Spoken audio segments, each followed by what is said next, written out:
ਸਤਨਾਮ।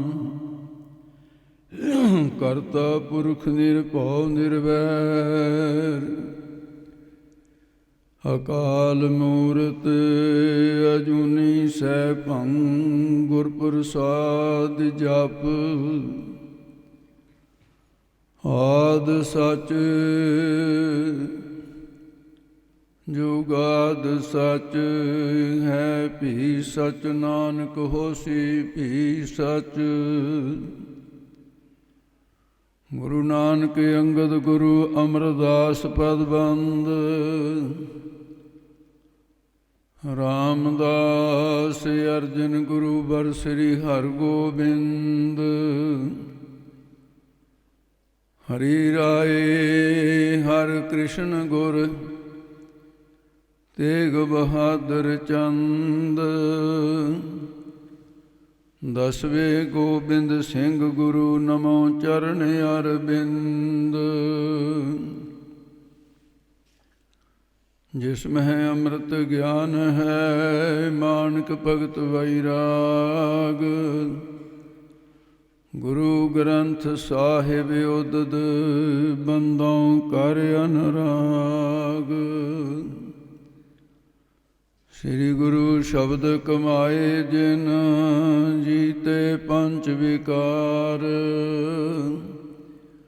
ਤਿਨ ਸੰਤਨ ਕੋ ਬੰਦਨਾ, ਸਿਰ ਚਰਨਨ ਪਰਤਾਰ। ਮੂਕ ਉਚਰੈ ਸ਼ਾਸਤਰ ਖਟ, ਪਿੰਗ ਗਿਰਨ ਚੜ ਜਾਏ। ਅੰਧ ਲਖੈ ਬਦਰੋ ਸੁਨੈ, ਜੋ ਕਾਲ ਕਿਰਪਾ ਕਰਾਏ।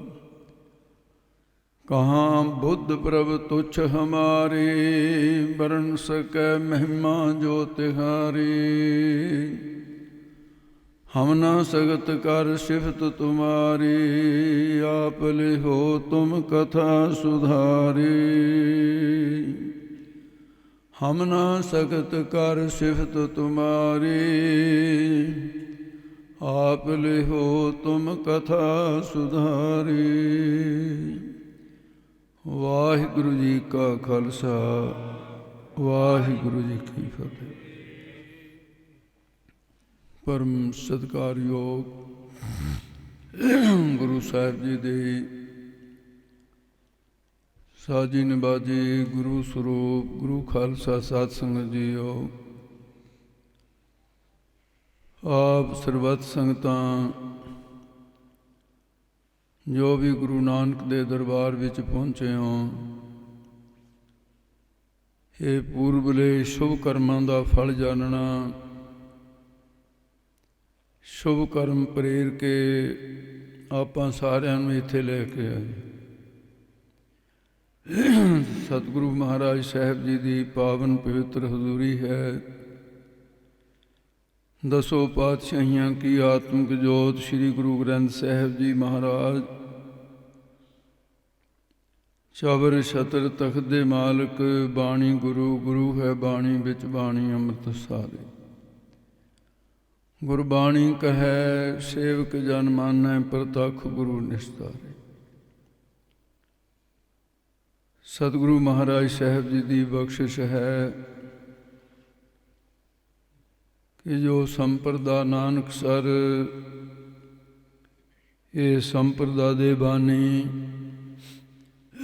ਮਹਾਨ ਤਪਸਵੀ, ਮਹਾਨ ਤਿਆਗੀ ਬੈਰਾਗੀ ਮਹਾਂਪੁਰਸ਼ ਸੰਤ ਬਾਬਾ ਆਨੰਦ ਸਿੰਘ ਜੀ ਕਲੇਰਾਂ ਵਾਲੇ ਮਹਾਂਪੁਰਸ਼। ਉਹਨਾਂ ਮਹਾਂਪੁਰਸ਼ਾਂ ਤੋਂ ਜਿੱਥੇ ਬੇਅੰਤ ਹੋਰ ਮਹਾਂਪੁਰਸ਼ ਬਰੋਸਾਏ, ਬੇਅੰਤ ਜੀਵਾਂ ਦਾ ਉਧਾਰ ਹੋਇਆ, ਉੱਥੇ ਉਹਨਾਂ ਦੇ ਬਖਸ਼ਿਸ਼ਾਂ ਦੇ ਪਾਤਰ ਬਹੁਤ ਵੱਡੇ ਤਪਸਵੀ, ਜਿਨ੍ਹਾਂ ਨੇ ਗ੍ਰਸਥ ਮਾਰਗ ਵਿੱਚ ਰਹਿੰਦਿਆਂ ਹੋਇਆਂ ਫਕੀਰੀ ਕੀਤੀ ਹੈ, ਸੰਤ ਬਾਬਾ ਮੀਹਾਂ ਸਿੰਘ ਜੀ ਸਿਆੜ ਵਾਲੇ। ਉਹਨਾਂ ਮਹਾਂਪੁਰਸ਼ਾਂ ਤੋਂ ਬਰੋਸਾਏ ਹੋਏ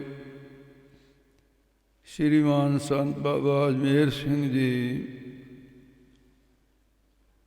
ਜਿਸ ਮਹਾਂਪੁਰਸ਼ ਦੀ ਘਾਲਣਾ ਗੁਰੂ ਨੇ ਪ੍ਰਵਾਨ ਕਰ ਲਈ ਹੈ, ਔਰ ਬਖਸ਼ਿਸ਼ ਰੂਪ ਦੇ ਅੰਦਰ ਇਸ ਜਗ੍ਹਾ ਦੇ ਉੱਤੇ ਸਤਸੰਗ ਦੀ ਉਹ ਇਕੱਤਰਤਾ ਹੁੰਦੀ ਹੈ ਜਿਸ ਇਕਾਗਰਤਾ ਦਾ ਦੂਸਰੇ ਥਾਵਾਂ 'ਤੇ ਜਾ ਕੇ ਪ੍ਰਮਾਣ ਦਿੱਤਾ ਜਾਂਦਾ। ਇਹ ਮਹਾਂਪੁਰਸ਼ਾਂ ਦੇ ਤਪ ਦਾ ਫਲ ਹੈ। ਗਰੀਬ ਨਿਵਾਜ ਸਤਿਗੁਰੂ ਦੀ ਮਹਾਨ ਬਖਸ਼ਿਸ਼ ਹੈ। ਲਗਾਤਾਰ ਜੋ ਇਹ ਮਹਾਨ ਕੁੰਭ ਹੈ, ਇਲਾਕੇ ਦੀ ਭਾਗ ਚੰਗੇ ਸਮਝੋ, ਤੇ ਜੋ ਸਮੇਂ ਅਨੁਸਾਰ ਸਤਿਗੁਰੂ ਮਹਾਰਾਜ ਸਾਹਿਬ ਜੀ ਦਾ ਜਸ ਆਰੰਭ ਹੋਇਆ, ਕੀਰਤਨ ਦੁਆਰਾ ਆਪ ਜੀ ਲਾਹਾ ਪ੍ਰਾਪਤ ਕਰ ਰਹੇ ਸੀ। ਹੁਣ ਬੜੇ ਚੰਗੇ ਸ਼ੁਭ ਵਿਚਾਰ ਵੀ ਸਰਵਣ ਕਰ ਰਹੇ ਸੀ। ਪਿਛਲੇ ਯੁਗਾਂ ਦੇ ਵਿੱਚ ਆਪਣੇ ਇੱਕ ਯੁੱਗ ਦਾ ਕਰਮ ਸੀ ਉਹਨਾਂ ਦਾ, ਤੇ ਕਲਯੁਗ ਦੇ ਵਿੱਚ ਜੋ ਸਰਵ ਸ੍ਰੇਸ਼ਟ ਸਫਲਤਾ ਵਾਲਾ ਕਰਮ ਹੈ, ਕਲ ਮੈਂ ਇਹੋ ਪੁੰਨ। ਇਸ ਤੋਂ ਵੱਡਾ ਹੋਰ ਪੁੰਨ ਹੈ ਨਹੀਂ ਕੋਈ ਵੀ। ਕਲ ਮੈਂ ਇਹੋ ਪੁੰਨ ਗੁਣ ਗੋਬਿੰਦ ਗਾਏ। ਇਸ ਤੋਂ ਵੱਡਾ ਕੋਈ ਪੁੰਨ ਨਹੀਂ। ਪੁੰਨ ਦਾਨ ਜਪ ਤਪ ਜੇਤੇ ਸਭ ਊਪਰ ਨਾਮ, ਹਰ ਹਰ ਰਸਨਾ ਜੋ ਜਪੈ ਤਿਸ ਪੂਰਨ ਕਾਮ। ਕਈ ਕੋਟਿ ਜਗ ਫਲਾ ਸੁਨ ਗਾਵਨ ਹਾਰੇ ਰਾਮ। ਕਰੋੜਾਂ ਸਮੇਤ ਜਗ ਵੀ ਇਸ ਵਾਤਾਵਰਨ ਦਾ ਮੁਕਾਬਲਾ ਨਹੀਂ ਕਰ ਸਕਦੇ। ਪਰਮੇਸ਼ਰ ਦੀ ਸਿਫਤ ਸਲਾਹ ਹੋ ਰਹੀ ਹੈ। ਪਰਮਾਤਮਾ ਨੂੰ ਸਿਫਤ ਸਲਾਹ ਕਰਾਉਣ ਦਾ ਕੋਈ ਸਵਾਲ ਨਹੀਂ, ਕੋਈ ਲੋੜ ਨਹੀਂ ਹੈ।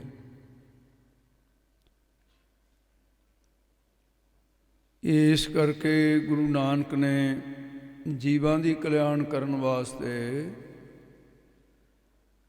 ਕਿ ਪਰਮੇਸ਼ਰ ਦੇ ਜਦੋਂ ਗੁਣ ਗਾਵਾਂਗੇ ਜੀਵਾਂ ਨੂੰ ਲਾਭ ਕੀ ਮਿਲਦਾ ਹੈ, ਇਹ ਬਾਣੀ ਦੇ ਵਿੱਚ ਲਿਖਿਆ ਹੈ। ਗੁਣ ਗਾਵਤ ਤੇਰੀ ਉਤਰ ਸਮੈਲ, ਅੰਦਰ ਕੋਈ ਮੈਲ ਲੱਗੀ ਹੋਈ ਹੈ। ਉਹ ਮੈਲ ਪਰਮੇਸ਼ਰ ਦੇ ਗੁਣ ਗਾਉਣ ਦੇ ਨਾਲ, ਪਰਮੇਸ਼ਰ ਦਾ ਭਜਨ ਸਿਮਰਨ ਕਰਨ ਦੇ ਨਾਲ ਹੀ ਮੈਲ ਲੈ ਰਹਿ ਸਕਦੀ ਹੈ। ਭਜਨ ਸਿਮਰਨ ਜੋ ਹੈ ਸਤਸੰਗਤ ਦੇ ਵਿੱਚ ਕੀਤਾ ਜਾਏ, ਇਹਦੀ ਸਫਲਤਾ ਜ਼ਿਆਦਾ। ਮਨੁੱਖਾ ਸਰੀਰ ਪ੍ਰਾਪਤ ਹੋਇਆ ਜਦ ਤੋਂ ਸਰੀਰ ਦੇ ਵਿੱਚ ਸਵਾਸ ਚੱਲਣੇ ਆਰੰਭ ਹੋ ਗਏ। ਗੁਰਮੁਖੋ ਵਿਚਾਰ ਕੇ ਦੇਖੋ, ਜਿਹੜੇ ਸਵਾਸ ਸਾਡੇ ਖਤਮ ਹੋ ਗਏ ਉਹਨਾਂ ਦੇ ਨਾਲ ਖਟਿਆ ਕੀ ਹੈ ਸੀ। ਇਹ ਲੇਖਾ ਜੋਖਾ ਖੁਦ ਸਵੈਮ ਕਰਨਾ ਹੋਏਗਾ। ਇਹ ਲੇਖਾ ਕਿਸੇ ਦੂਸਰੇ ਦੇ ਕਰਨ ਦਾ ਨਹੀਂ ਹੈ। ਸੌਂ ਕੇ ਕਿੰਨੀ ਜ਼ਿੰਦਗੀ ਲੰਘਾ ਦਿੱਤੀ ਹੈ, ਗੱਲਾਂ ਕਰਦਿਆਂ ਕਿੰਨੀ ਜ਼ਿੰਦਗੀ ਲੰਘ ਗਈ, ਵਿਸ਼ੇ ਵਿਕਾਰ ਚਿਤਵਦਿਆਂ ਕਿੰਨੀ ਜ਼ਿੰਦਗੀ ਲੰਘ ਗਈ। ਤੇ ਜਦੋਂ ਇਮਾਨਦਾਰੀ ਨਾਲ ਦੇਖਾਂਗੇ ਪਰਮਾਤਮਾ ਦੇ ਸਿਮਰਨ ਵਿੱਚ ਕਥਾ ਕੀਰਤਨ 'ਚ ਕਿੰਨੀ ਕੁ ਜ਼ਿੰਦਗੀ ਲੰਘੀ।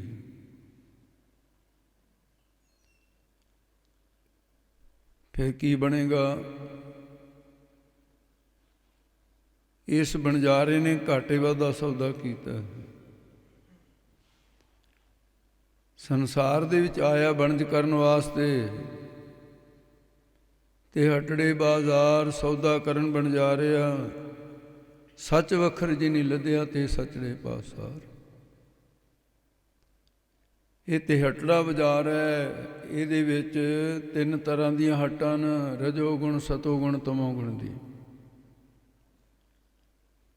ਵਪਾਰੀ ਸੌਦਾ ਖਰੀਦ ਰਹੇ ਨੇ, ਕੋਈ ਤਮੋਗੁਣ ਦਾ, ਕੋਈ ਰਜੋਗੁਣ ਦਾ, ਕੋਈ ਸਤੋਗੁਣ ਦਾ। ਇਹ 3 ਪ੍ਰਕਾਰ ਦੀਆਂ ਹੱਟਾਂ ਦੇ ਵਿੱਚ ਹੀ ਘੁੰਮ ਰਹੇ ਹਾਂ। ਤੇ ਜੋ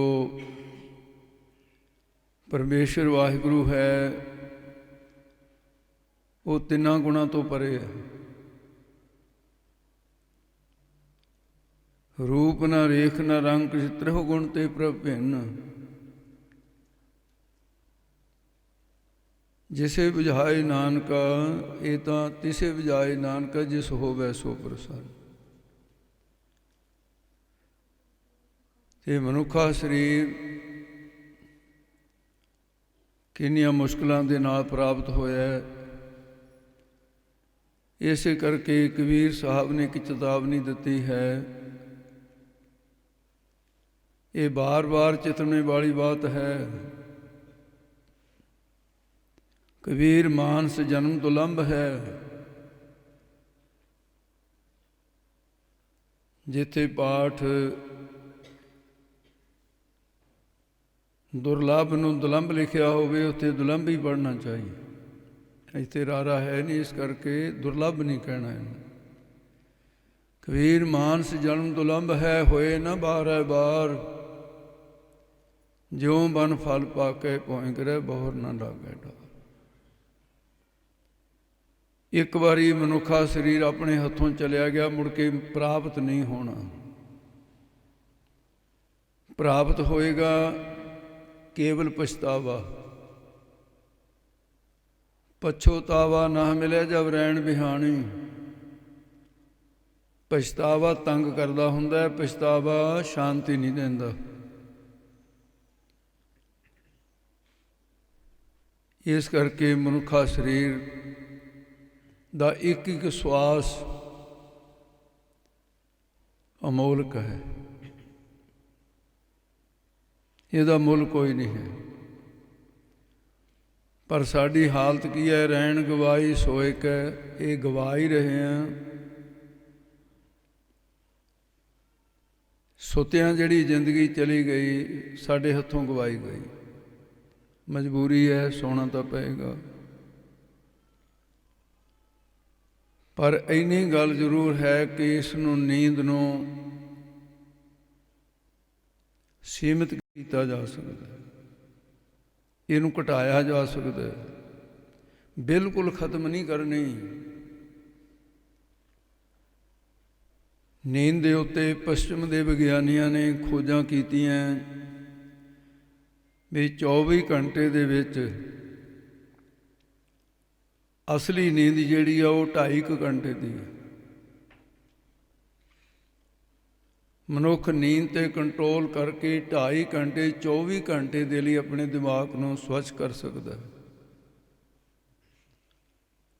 ਡਾਕਟਰ ਭਾਈ ਵੀਰ ਸਿੰਘ ਜੀ ਲਿਖਦੇ ਹੈ ਵੀ 24 ਘੰਟੇ 6 ਘੰਟੇ ਨੀਂਦ ਲੈਣੀ ਜਿਹੜੀ ਹੈ ਉਹ ਵਾਜਬ ਹੈ।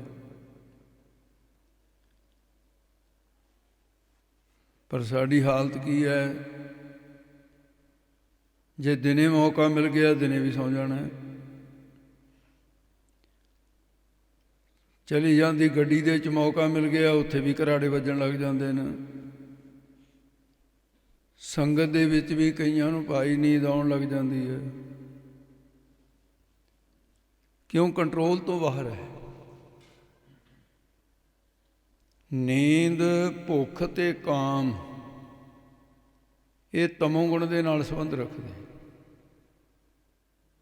ਜਿੰਨਾ ਤਮੋਗੁਣ ਵੱਧ ਹੋਏਗਾ ਉਨੀ ਭੁੱਖ ਵੀ ਜ਼ਿਆਦਾ ਲੱਗੇਗੀ, ਨੀਂਦ ਵੀ ਜ਼ਿਆਦਾ ਆਏਗੀ ਤੇ ਮੰਦੀ ਵਾਸ਼ਨਾ ਵੀ ਜ਼ਿਆਦਾ ਫੁਰੇਗੀ, ਕਿਉਂਕਿ ਤਮੋਗੁਣ ਵਧਿਆ ਹੋਇਆ।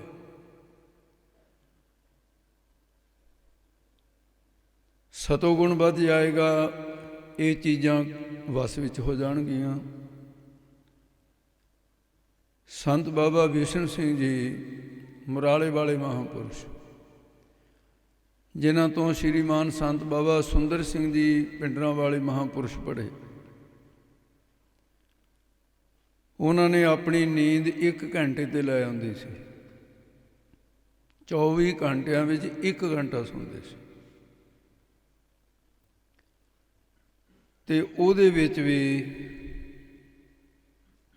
ਮਹਾਂਪੁਰਸ਼ਾਂ ਤੋਂ ਸੁਣਿਆ ਸ਼੍ਰੀਮਾਨ ਸੰਤ ਗਿਆਨੀ ਗੁਰਬਚਨ ਸਿੰਘ ਜੀ ਪਿੰਡਰਾਂਵਾਲੇ ਮਹਾਂਪੁਰਸ਼, ਉਹਨਾਂ ਦੇ ਪ੍ਰਵਚਨ ਕਹਿੰਦੇ ਵੀ ਮਹਾਂਪੁਰਖ ਇਹ ਗੱਲ ਕਹਿੰਦੇ ਸੀ, ਕਹਿੰਦੇ ਭਾਈ ਗੁਰੂ ਦਾ ਹੁਕਮ ਮੰਨ ਕੇ ਸੌਣਾ ਤਾਂ ਪੈਂਦਾ, ਪਰ ਕਹਿੰਦੇ ਮਹਿਸੂਸ ਇਉਂ ਹੁੰਦਾ ਹੈ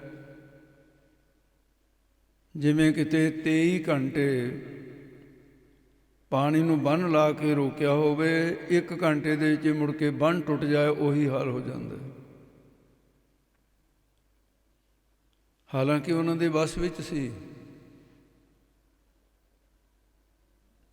ਜਦੋਂ ਬਿਰਤੀ ਚੌਥੇ ਪਦ ਵਿੱਚ ਚਲੀ ਜਾਂਦੀ ਹੈ,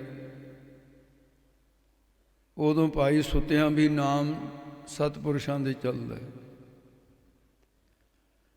ਜਦੋਂ ਨੀਂਦ ਨਾਮ ਵਿੱਚ ਰੁਕਾਵਟ ਨਹੀਂ ਬਣ ਸਕਦੀ, ਸੰਸਾਰ ਦੀਆਂ ਗੱਲਾਂ ਰੁਕਾਵਟ ਨਹੀਂ ਬਣ ਸਕਦੀਆਂ, ਉਹ ਅਵਸਥਾ ਜਿਹੜੀ ਸੰਸਾਰ ਵਾਲੇ ਪਾਸੇ ਤੋਂ ਉਹਨਾਂ ਦੀ ਬਿਰਤੀ ਮਰ ਚੁੱਕੀ ਹੈ, ਪਰਮਾਤਮਾ ਵਾਲੇ ਪਾਸੇ ਜਿਉਂਦੀ ਹੋ ਚੁੱਕੀ ਹੈ। ਇੰਨਾ ਹੀ ਫਰਕ ਹੈ, ਭਗਤਾਂ ਤੇ ਸਾਰੀਆਂ ਜੋੜ ਕਦੇ ਨਾ ਆਇਆ। ਅਸੀਂ ਸੰਸਾਰ ਵਾਲੇ ਪਾਸੇ ਜੀ ਰਹੇ ਹਾਂ, ਰੱਬ ਵਾਲੇ ਪਾਸੇ ਮਰੇ ਹੋਏ ਹਾਂ। ਉਹ ਰੱਬ ਵਾਲੇ ਪਾਸੇ ਜਿਉਂਦੇ ਨੇ, ਸੰਸਾਰ ਵਾਲੇ ਪਾਸੇ ਮਰੇ ਹੋਏ।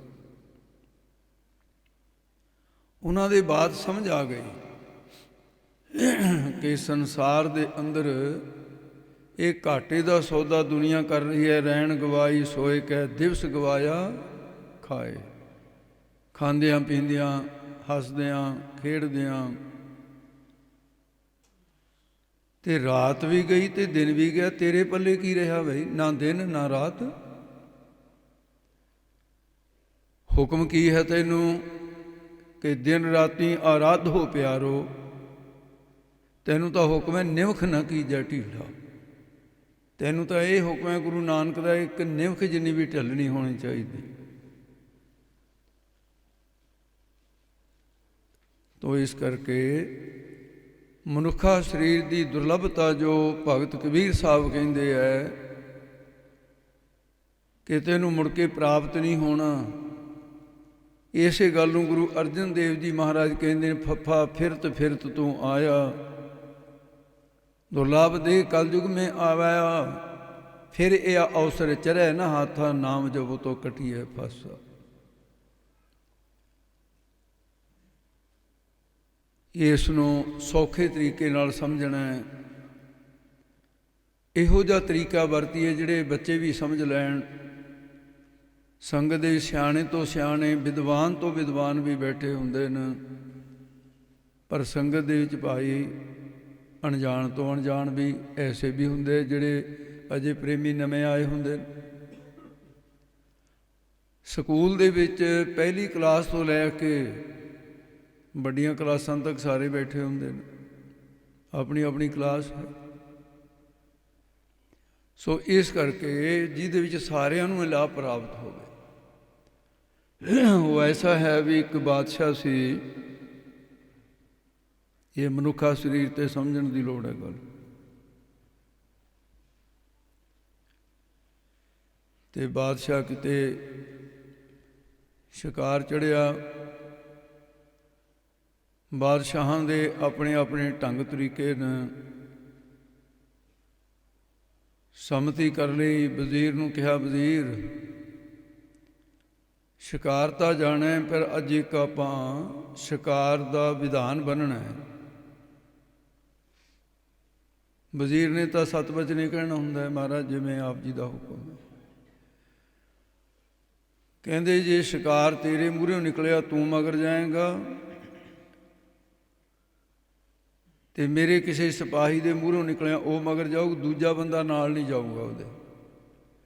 ਕਹਿੰਦੇ ਹਜ਼ੂਰ ਜੇ ਤੁਹਾਡੇ ਮੂਹਰੋਂ ਨਿਕਲਿਆ, ਕਹਿੰਦਾ ਮੈਂ ਵੀ ਇਕੱਲਾ ਹੀ ਜਾਊਂ। ਉਹ ਕੁਦਰਤ ਵਾਹਿਗੁਰੂ ਦੀ ਐਸੀ ਹੋਈ, ਸ਼ਿਕਾਰ ਰਾਜੇ ਦੇ ਮੂਹਰੇ ਨਿਕਲਿਆ ਤੇ ਰਾਜਾ ਇਕੱਲਾ ਸ਼ਿਕਾਰ ਦੇ ਮਗਰ ਨਿਕਲਿਆ। ਸ਼ਿਕਾਰ ਪਤਾ ਨਹੀਂ ਕਿੱਧਰ ਗਾਇਬ ਹੋ ਗਿਆ, ਉਹ ਤਾਂ ਨਹੀਂ ਉਹਦੇ ਹੱਥ ਲੱਗਿਆ, ਪਰ ਬਾਦਸ਼ਾਹ ਨੂੰ ਦਿਸ਼ਾ ਭਰਮਣ ਹੋ ਗਈ।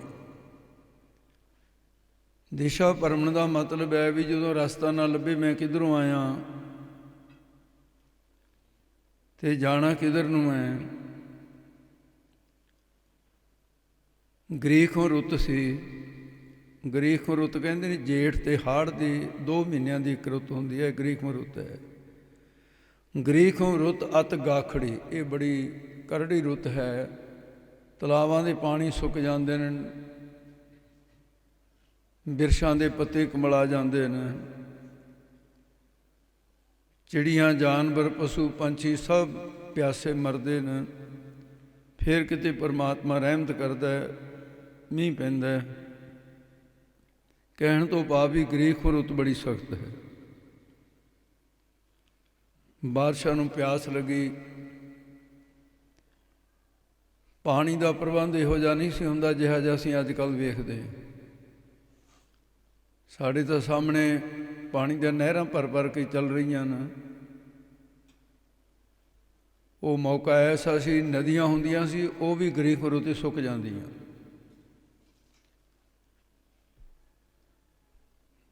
ਭੁੱਖ ਅਤੇ ਪਿਆਸ ਇਹ ਸਾਡੇ ਪ੍ਰਾਣਾਂ ਨੂੰ ਲੱਗਦੀ ਹੈ। ਜੰਮਣਾ ਅਤੇ ਮਰਨਾ ਸਾਡੇ ਸਰੀਰ 'ਤੇ ਵਾਪਰਦਾ ਹੈ। ਸੁੱਖ ਅਤੇ ਦੁੱਖ ਇਹ ਸਾਡੇ ਮਨ 'ਤੇ ਵਿਆਪਦੇ। ਪਿਆਸ ਲੱਗੀ ਹੈ, ਪ੍ਰਾਣ ਖੁਸ਼ਕ ਹੋ ਗਏ। ਪ੍ਰਾਣਾਂ ਦੀ ਰਕਸ਼ਾ ਵਾਸਤੇ ਬਾਦਸ਼ਾਹ ਨੇ ਸੋਚਿਆ ਜੇ ਪਾਣੀ ਨਾ ਮਿਲਿਆ ਤਾਂ ਸਰੀਰ ਨਹੀਂ ਬਚੇਗਾ।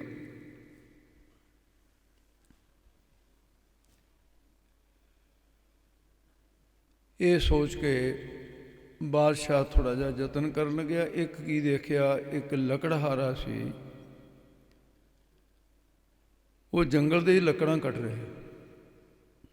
ਬਾਦਸ਼ਾਹ ਉਹਦੇ ਕੋਲ ਜਾ ਕੇ ਰੁਕਿਆ। ਬਾਦਸ਼ਾਹ ਨੇ ਕਿਹਾ ਵੀ ਮਨੁੱਖ ਦੀ ਦਾਰੂ ਹੁੰਦਾ ਹੈ, ਵੀ ਸੱਜਣਾ ਤੇਰੇ ਕੋਲ ਪਾਣੀ ਹੈ? ਉਹ ਕਹਿੰਦਾ ਜੀ ਪਾਣੀ ਮੇਰੇ ਕੋਲ ਤਾਂ ਰੋਟੀ ਵੀ ਹੈ ਨਾਲ। ਅਸੀਂ ਆਪਣਾ ਪ੍ਰਬੰਧ ਕਰਕੇ ਚੱਲਦੇ ਹਾਂ ਕਿਉਂਕਿ ਜੰਗਲ 'ਚ ਪਾਣੀ ਨਹੀਂ ਮਿਲਦਾ, ਇਸ ਕਰਕੇ ਤੁਸੀਂ ਪਾਣੀ ਵੀ ਪੀਓ। ਮਿੱਸੀਆਂ ਰੋਟੀਆਂ, ਗੰਢਾ ਹੈ, ਚਟਨੀ ਹੈ, ਤੁਸੀਂ ਇਹ ਵੀ ਖਾ ਸਕਦੇ ਹੋ। ਉਹਨੇ ਕਿਹਾ ਵੀ ਪਿਆਸ ਲੱਗੀ ਹੈ, ਮੈਨੂੰ ਰੋਟੀ ਦੀ ਤਾਂ ਨਹੀਂ ਲੋੜ, ਪਾਣੀ ਪਿਆ ਦੇ। ਪਾਣੀ ਪੀਤਾ ਬਾਦਸ਼ਾਹ ਨੇ। ਪੀ ਕੇ ਹੋਸ਼ ਹਵਾਸ ਕਾਇਮ ਹੋਏ, ਚੇਤਨਾ ਆਈ, ਵਿਆਕੁਲਤਾ ਖਤਮ ਹੋ ਗਈ। ਜਿਹੜੀ ਪਿਆਸ ਲੱਗੀ ਤੋਂ ਵਿਆਕੁਲਤਾ ਹੋ ਰਹੀ ਸੀ ਉਹਦੇ 'ਤੇ ਸ਼ਾਂਤੀ ਮਿਲ ਗਈ। ਤੇ ਉਹਨੂੰ ਕਹਿਣ ਲੱਗਾ, ਇਹ ਲੱਕੜਹਾਰੇ ਤੈਨੂੰ ਪਤਾ ਮੈਂ ਕੌਣ ਹਾਂ? ਉਹਨੇ ਕਦੇ ਦੇਖਿਆ ਨਹੀਂ ਸੀ। ਕਹਿੰਦਾ ਜੀ ਮੈਨੂੰ ਇਹ ਲੱਗਦਾ ਵੀ ਆਮ ਮਨੁੱਖਾਂ ਨਾਲੋਂ ਤਾਂ ਤੁਸੀਂ ਵੱਖਰੀ ਕਿਸਮ ਦੇ ਹੋ, ਪਰ ਮੈਨੂੰ ਸਮਝ ਨਹੀਂ ਮੈਂ ਤੁਹਾਨੂੰ ਕੀ ਕਹਾਂ ਵੀ ਤੁਸੀਂ ਕੌਣ। ਬਾਦਸ਼ਾਹ ਹੱਸ ਕੇ ਕਹਿੰਦਾ ਮੈਂ ਇਸ ਸਲਤਨਤ ਦਾ ਬਾਦਸ਼ਾਹ ਹਾਂ। ਉਹਦੇ ਪੈਰੀਂ ਪੈ ਗਿਆ, ਗਰੀਬ ਬੰਦਾ ਸੀ। ਕਹਿਣ ਲੱਗਾ ਮਹਾਰਾਜ ਮੈਨੂੰ ਇਸ ਭਾਗ ਮਿਲਿਆ, ਤੁਹਾਨੂੰ ਜਲ ਛਕਾਇਆ। ਤੁਹਾਡੇ ਤਾਂ ਲੋਕ ਦਰਸ਼ਨਾਂ ਨੂੰ ਤਰਸਦੇ ਆ। ਕਹਿੰਦੇ ਵੀ ਦੇਖ ਸੱਜਣਾ ਤੂੰ ਮੈਨੂੰ ਪਾਣੀ ਪਿਆਇਆ, ਇਹ ਪਾਣੀ ਦੇ ਬਦਲੇ ਮੈਂ ਤੈਨੂੰ ਕੁਛ ਦੇਣਾ ਚਾਹੁੰਦਾ।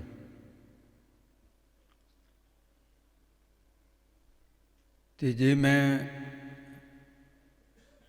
ਬਦਲੇ ਵਿੱਚ ਕੁਝ ਨਾ ਦੇਵਾਂ ਤਾਂ ਮੈਂ ਈਸ਼ਵਰ ਵੱਲੋਂ ਤੇਰਾ ਕਰਜ਼ਾਈ ਹੋ ਜਾਵਾਂਗਾ। ਇਸ ਕਰਕੇ ਫਿਰ ਮੈਂ ਤੈਨੂੰ ਇੱਕ ਕਾਗਜ਼ ਦੇ ਟੁਕੜੇ ਦੇ ਉੱਤੇ ਮੋਹਰ ਲਾ ਕੇ ਤੇ ਮੈਂ ਆਪਣੇ ਹਸਤਾਖਰ ਅੱਖਰ ਲਿਖ ਕੇ ਸਨਾਗਤ ਪੱਤਰ ਦੇਣਾ ਕਿ ਤੈਨੂੰ ਜਿਸ ਵੇਲੇ ਮੇਰੇ ਦਰਬਾਰ ਵਿੱਚ ਪਹੁੰਚੇ ਕੋਈ ਰੋਕੇ ਨਾ। ਇਸ ਕਰਕੇ ਤੂੰ ਮੇਰੇ ਦਰਬਾਰ ਵਿੱਚ ਆ, ਜ਼ਰੂਰ ਆਈ। ਵਾਅਦਾ ਕਰ, ਐਸਾ ਨਾ ਹੋਵੇ ਮੈਂ ਤੇਰਾ ਕਰਜਾਈ ਰਹਿ ਜਾਵਾਂ। ਕਹਿਣ ਲੱਗਾ ਬਾਦਸ਼ਾਹ ਕੋਈ ਬਾਤ ਨਹੀਂ, ਜੇ ਆਪ ਜੀ ਦਾ ਹੁਕਮ ਹੈ ਮੈਂ ਆਵਾਂਗਾ। ਦਰਬਾਰ ਲੱਗਿਆ। ਉਹ ਕਾਗਜ਼ ਦੇ ਆਧਾਰ 'ਤੇ ਬਾਦਸ਼ਾਹ ਦੇ ਦਰਬਾਰ ਵਿੱਚ ਪਹੁੰਚ ਗਏ। ਦਰਬਾਨਚੀਆਂ ਨੇ ਰੋਕਣੇ ਸੀ, ਉਹਨਾਂ ਦਾ ਆਪਣਾ ਕਰਤੱਵ ਹੈ। ਜਦੋਂ ਉਹਨੇ ਦਿਖਾਇਆ ਕਿ ਬਾਦਸ਼ਾਹ ਵੱਲੋਂ ਹੁਕਮ ਹੈ, ਉਹ ਸਤਿਕਾਰ ਨਾਲ ਲੈ ਕੇ ਗਏ। ਜਦੋਂ ਬਾਦਸ਼ਾਹ ਦੇ ਸਾਹਮਣੇ ਆਇਆ, ਬੜਾ ਆਦਰ ਕੀਤਾ। ਕਹਿਣ ਲੱਗੇ ਵਜ਼ੀਰ, ਹਾਂ ਮਹਾਰਾਜ। ਕਹਿੰਦੇ ਆਹ ਜਿਹੜਾ ਸ਼ਖਸ ਮੇਰੇ ਸਾਹਮਣੇ ਖੜਾ ਹੈ, ਇਹਨੇ ਮੇਰੇ ਪ੍ਰਾਣ ਬਚਾਏ ਹੈ। ਉਸ ਵੇਲੇ ਪਾਣੀ ਮੇਰੇ ਲਈ ਹੀਰੇ ਜਵਾਹਰਾਤ ਉਹ ਵੀ ਕਿਸੇ ਕੰਮ ਨਹੀਂ ਸਨ, ਮੇਰੇ ਕੋਲ ਸੀ। ਪਾਣੀ ਨੇ ਮੈਨੂੰ ਜੀਵਨ ਦਿੱਤਾ ਹੈ, ਇਸ ਸ਼ਖਸ ਨੇ ਮੈਨੂੰ ਪਾਣੀ ਪਿਆਇਆ ਹੈ। ਇਸ ਕਰਕੇ ਮੈਂ ਇਹਦੇ ਬਦਲੇ ਵਿੱਚ ਇਹਨੂੰ ਕੁਛ ਦੇਣਾ ਚਾਹੁੰਦਾ।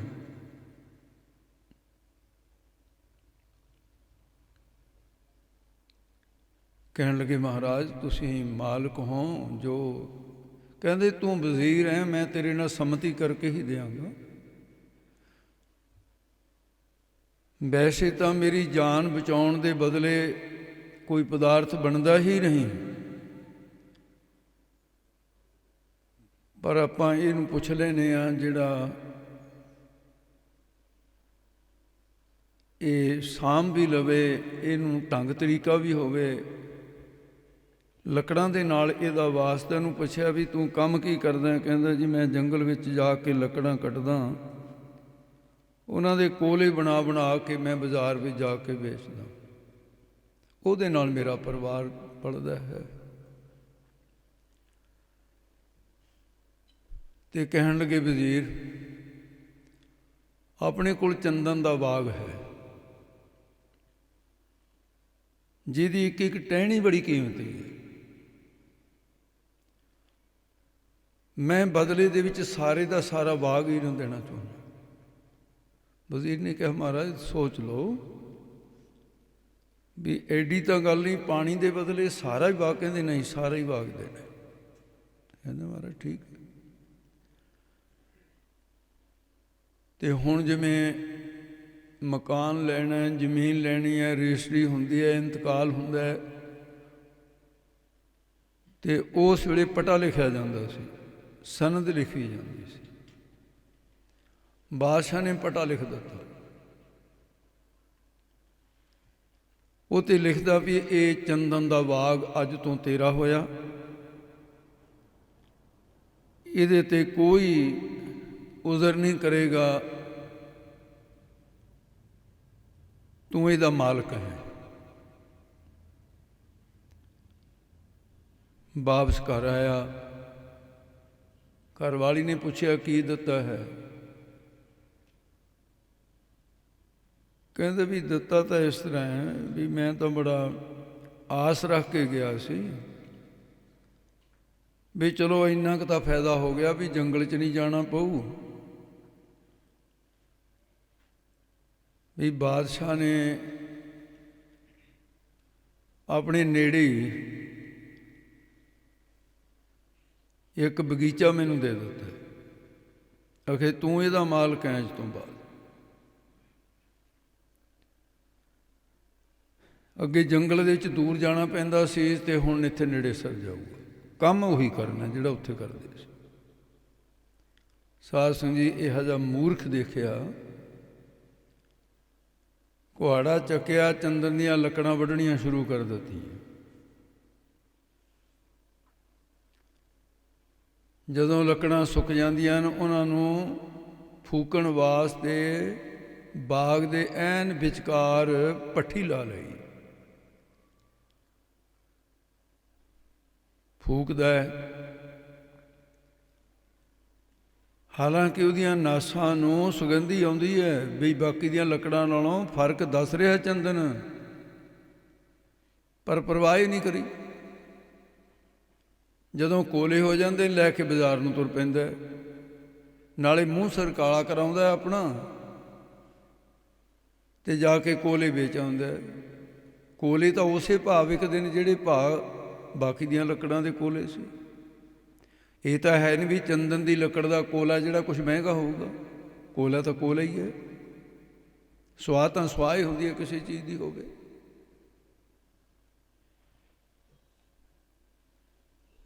ਇਸ ਨੇ ਹੌਲੀ ਹੌਲੀ ਹੌਲੀ ਹੌਲੀ ਇਹੋ ਜਿਹਾ ਮੂਰਖ ਦੇਖਿਆ, ਸਾਰਾ ਬਾਗ ਕੋਲਿਆਂ ਦੇ ਰੂਪ ਦੇ ਵਿੱਚ ਖਤਮ ਕਰ ਦਿੱਤਾ। ਕੁਛ ਵੀ ਨਾ ਰਿਹਾ। ਇੱਕ ਦਿਨ ਅਚਾਨਕ ਬਾਦਸ਼ਾਹ ਹਾਥੀ ਤੇ ਬੈਠਾ ਉਸ ਪਾਸੇ ਨੂੰ ਨਿਕਲਿਆ। ਘੋੜੇ ਦੇ ਉੱਤੇ ਵਜ਼ੀਰ ਹੈ, ਹੋਰ ਅਹਿਲਕਾਰ ਹਨ। ਬਾਦਸ਼ਾਹ ਕਹਿਣ ਲੱਗਿਆ, ਵਜ਼ੀਰ ਇਹ ਚੰਦਨ ਦਾ ਬਾਗ ਦਾ ਤਾਂ ਬੂਟਾ ਇੱਕ ਵੀ ਨਜ਼ਰ ਨਹੀਂ ਆਉਂਦਾ। ਇਹ ਕੀ ਭਾਣਾ ਵਰਤ ਗਿਆ? ਕਹਿੰਦੇ ਜੀ ਇਹ ਤਾਂ ਉਹੀ ਦੱਸ ਸਕਦਾ। ਕਹਿੰਦੇ ਬੁਲਾਓ ਮੇਰੇ ਕੋਲ। ਬਾਦਸ਼ਾਹ ਨੇ ਆਪਣੇ ਦਰਬਾਰ ਦੇ ਵਿੱਚ ਉਸ ਨੂੰ ਸੱਦਿਆ। ਜਿਹੜੇ ਦਰਬਾਰ ਵਿੱਚ ਚੰਦਨ ਦੇ ਬਾਗ ਦੀ ਬਖਸ਼ਿਸ਼ ਕੀਤੀ ਸੀ ਉੱਥੇ ਸੱਦਿਆ ਉਸ ਨੂੰ। ਕਹਿੰਦੇ ਸਜਣਾ, ਚੰਦਨ ਦਾ ਬਾਗ ਦਿੱਤਾ ਸੀ ਤੈਨੂੰ। ਕਹਿੰਦਾ ਜੀ ਤੁਹਾਡੀ ਬਹੁਤ ਮਿਹਰਬਾਨੀ, ਬੜੀ ਮੌਜ ਕੀਤੀ ਮੈਂ। ਅੱਗੇ ਦੂਰ ਜਾਣਾ ਪੈਂਦਾ ਸੀ, ਹੁਣ ਮੈਨੂੰ ਦੂਰ ਜਾਣ ਦੀ ਖੇਚਲ ਨਹੀਂ। ਚਲੋ ਹੁਣ ਮੈਨੂੰ ਦੁਬਾਰੇ ਜਾਣਾ ਤਾਂ ਪਊਗਾ ਉੱਥੇ। ਕਹਿੰਦੇ ਕੀਤਾ ਕੀ ਹੈ ਤੂੰ ਉਸ ਦਾ?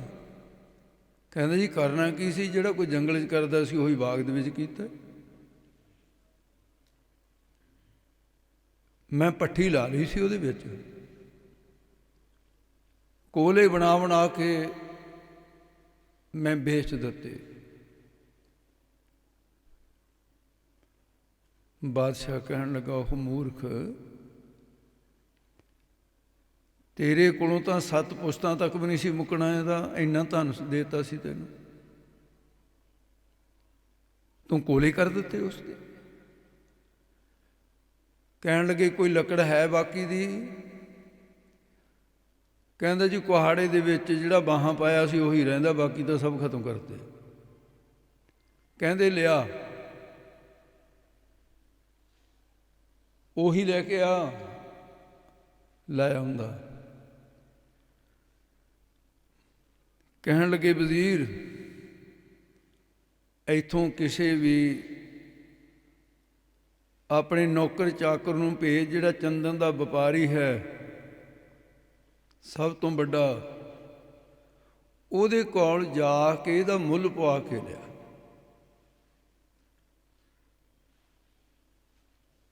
ਕਹਿਣ ਲੱਗਾ ਜੀ ਠੀਕ ਹੈ। ਕਹਿੰਦੇ ਇਹਨੂੰ ਵੀ ਨਾਲ ਹੀ ਲੈ ਜਾ, ਇਹਦੀਆਂ ਅੱਖਾਂ ਖੁੱਲ੍ਹ ਜਾਣ।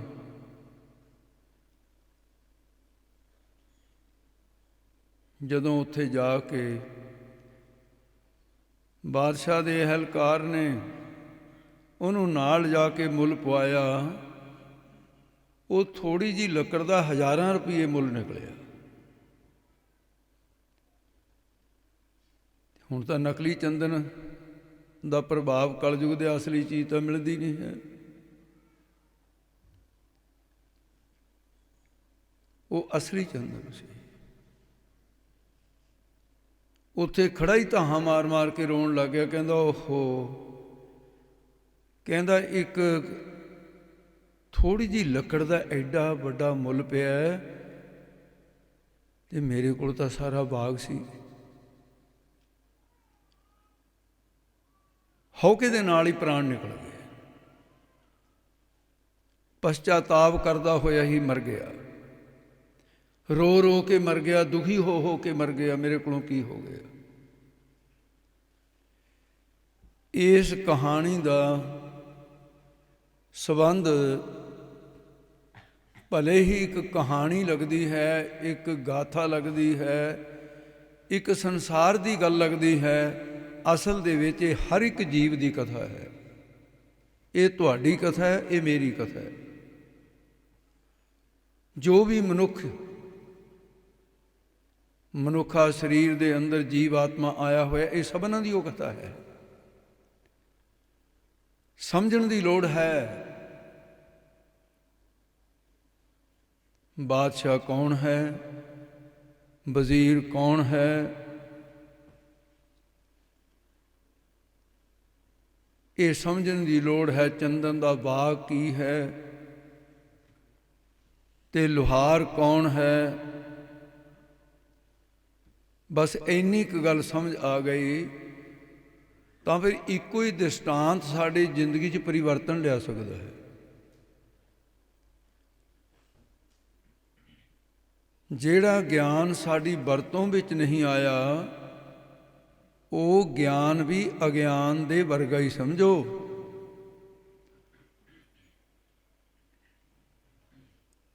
ਇਸ ਕਰਕੇ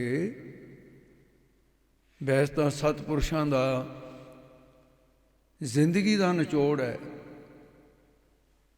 ਕਿ ਜਿੰਨਾ ਕੁ ਗਿਆਨ ਹਰ ਜੀਵ ਨੂੰ ਹੈ, ਜੇ ਕਿਤੇ ਉਹਦੇ ਉੱਤੇ ਹੀ ਅਮਲ ਹੋ ਜਾਵੇ, ਉਹੀ ਗਿਆਨ ਮੰਨਣ ਵਿੱਚ ਆ ਜਾਏ, ਕਹਿੰਦੇ ਉਹਦੇ 'ਚ ਮੁਕਤੀ ਹੋ ਸਕਦੀ ਹੈ, ਵਾਧੂ ਹੋਰ ਗਿਆਨ ਦੀ ਲੋੜ ਨਹੀਂ।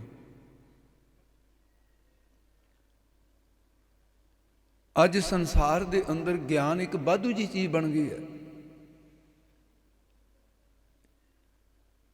ਜਿਵੇਂ ਕਿਸੇ ਦੇ ਕੋਲ ਕੋਈ ਵਾਧੂ ਚੀਜ਼ ਹੋਵੇ, ਉਹ ਕਹਿੰਦਾ ਵੀ ਮੇਰੇ ਤਾਂ ਇਹ ਵਰਤੋਂ 'ਚ ਨਹੀਂ ਆਉਂਦੀ, ਤੈਨੂੰ ਤੇਰਾ ਧੰਦਾ ਸਰਦਾ, ਤੂੰ ਲੈ ਲੈ,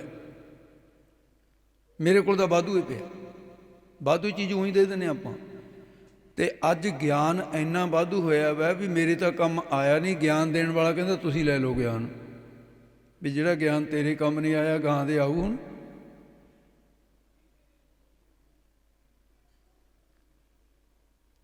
ਇਸ ਕਰਕੇ ਗੁਰਬਾਣੀ ਦੇ ਵਿੱਚ ਇਹ ਬਾਤ ਕਹੀ ਹੈ ਵੀ ਪ੍ਰਥਮੇ ਮਨ ਪ੍ਰਬੁੱਧ ਹੈ ਆਪਣਾ,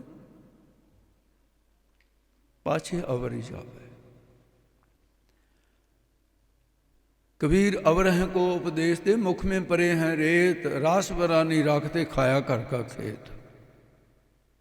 अपना खेत पशुओं ने उजाड़ दिता, लोगों को कहता लोगों देखो किते पशु ना बढ़ जाण, बाड़ करके रखियो। ते तेरे वाले च तां डंगर तुरे फिरदे ने, लोगों के खेतों की राखी रखदा फिरदा। काहदा ज्ञान है ये? अज कोई खेत इहो जिहा है अंतशकरण दा जिहड़ा काम क्रोध दे डंगरां ने नहीं, उत्थे ਡੰਗਰਾਂ ਦਾ ਇੱਕ ਸੁਭਾਅ ਹੈ, ਜਿਹੜੇ ਖੇਤ 'ਚ ਵੜਨ ਨਾਲ ਤਾਂ ਫਸਲ ਖਾਂਦੇ ਨੇ, ਨਾਲੇ ਉੱਥੇ ਗੰਦਗੀ ਕਰਦੇ ਹੈ, ਗੋਬਰ ਵੀ ਉੱਥੇ, ਮੂਤਰ ਵੀ ਉੱਥੇ। ਇਹ ਜਿਹੜੇ ਪੰਜ ਪਸ਼ੂ ਨੇ, ਕਾਮ ਕ੍ਰੋਧ ਲੋਭ ਮੋਹ ਹੰਕਾਰ, ਇਹ ਵਿਕਾਰਾਂ ਦੀ ਮੈਲ ਵੀ ਉੱਥੇ ਹੀ ਸਿੱਟਦੇ ਹੈ ਅਤੇ ਖੇਤ ਵੀ ਇਹੀ ਉਜਾੜਦੇ ਹੈ, ਅੰਤਸ਼ਕਰਨ ਦਾ ਖੇਤ ਉਜਾੜਦੇ ਹੈ।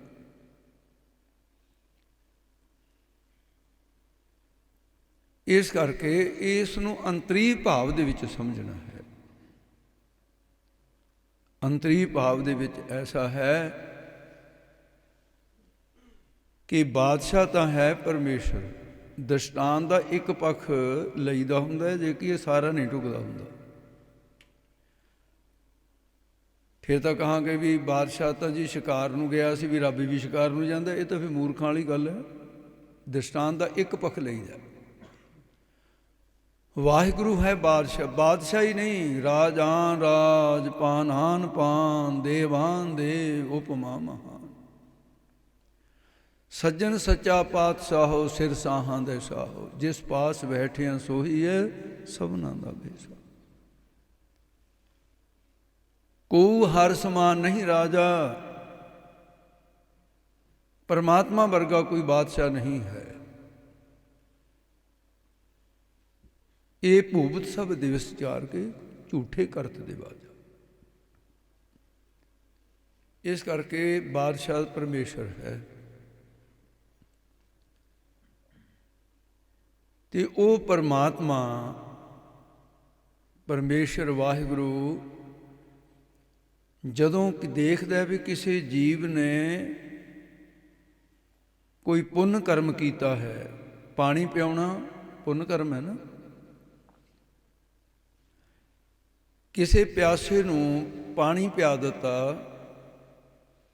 ਤੇ ਬਾਦਸ਼ਾਹ ਪ੍ਰਸੰਨ ਹੋ ਗਿਆ ਉਹਦੇ ਨਾਲ, ਇਹਨੇ ਪੁੰਨ ਕਰਮ ਕੀਤਾ। ਇਹੋ ਜਿਹੇ ਪੁੰਨ ਕਰਨ ਇਕੱਠੇ ਕਰਦਾ ਰਿਹਾ।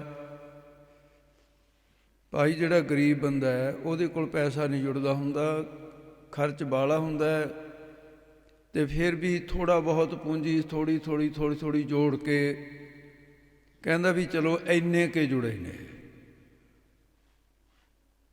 ਬਿਲਕੁਲ ਇਹ ਜੀਵ ਕੰਗਲਾ ਹੈ, ਧੱਕੇ ਖਾਂਦਾ ਫਿਰਦਾ, ਕਦੇ ਕੁੱਤੇ ਦੀ ਜੂਨ, ਕਦੇ ਖੋਤੇ ਦੀ ਜੂਨ, ਕਦੇ ਕੀੜੀਆਂ ਪਪਲੀਹਾਂ ਦੀ ਜੂਨ। ਕਈ ਜਨਮ ਪੇ ਕੀਟ ਪਤੰਗਾ, ਕਈ ਜਨਮ ਪੇ ਕੀਟ ਪਤੰਗਾ, ਕਈ ਜਨਮ ਗਾ ਜ਼ਮੀਨ ਕੁਰੰਗਾ, ਕਈ ਜਨਮ ਪੰਖੀ ਸਰਪ ਹੋਇਓ। ਕਿਤੇ ਇੱਕ ਥਾਂ ਧੱਕੇ ਖਾਦੇ ਨੇ। ਜਿੱਥੇ ਗਿਆ ਮੌਤ ਮਗਰੀ ਗਈ, ਇਸ ਦੇ ਛੱਡਿਆ ਹੀ ਨਹੀਂ ਉੱਥੇ। ਜਹਾਂ ਜਹਾਂ ਦੇਹੀ ਧਾਰੀ ਰਹਿਣ ਨਾ ਪਾਇਆ ਕਬਹੂ, ਰਹਿਣ ਨਹੀਂ ਦਿੱਤਾ ਮੌਤ ਨੇ। ਮੌਤ ਤਾਂ ਐਂ ਕਾਲ ਅਹੇਰੀ ਫਿਰੇ ਬਦਕ ਜਿਉਂ, ਐਂ ਮਗਰ ਫਿਰਿਆ ਜਿਵੇਂ ਸ਼ਿਕਾਰੀ ਫਿਰਦਾ ਹੁੰਦਾ ਸ਼ਿਕਾਰ ਦੇ ਮਗਰ। ਉਹ ਹੁਣ ਕਿਹੜਾ ਹਟ ਗਿਆ ਸਾਡੇ ਮਗਰੋਂ, ਹੁਣ ਵੀ ਤਾਂ ਮਾਰਨੇ ਕਾਲ ਨੇ ਤੀਰ ਇੱਕ ਦਿਨ।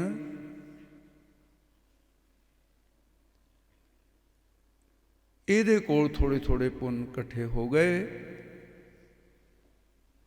ਗੁਰਬਾਣੀ ਦੇ ਅੰਦਰ, ਇਤਿਹਾਸ ਦੇ ਅੰਦਰ, ਗੁਰਮਤਿ ਸਿਧਾਂਤਾਂ ਦੇ ਅੰਦਰ ਇਹ ਸਪਸ਼ਟ ਹੈ ਬਿਲਕੁਲ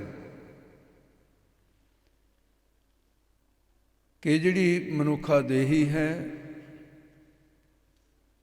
ਇਹ ਕਿਵੇਂ ਪ੍ਰਾਪਤ ਹੁੰਦੀ ਹੈ।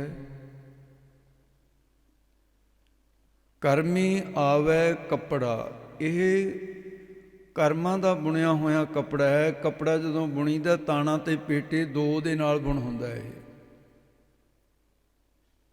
ਇੱਕ ਤਾਣਾ ਇੱਕ ਸੂਤ ਇੱਕੋ ਹੀ ਹੈ ਦੋਨਾਂ 'ਚ।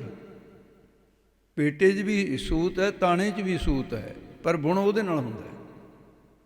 ਸੂਤ ਇੱਕ ਜਿਉਂ, ਤਾਣਾ ਪੇਟਾ।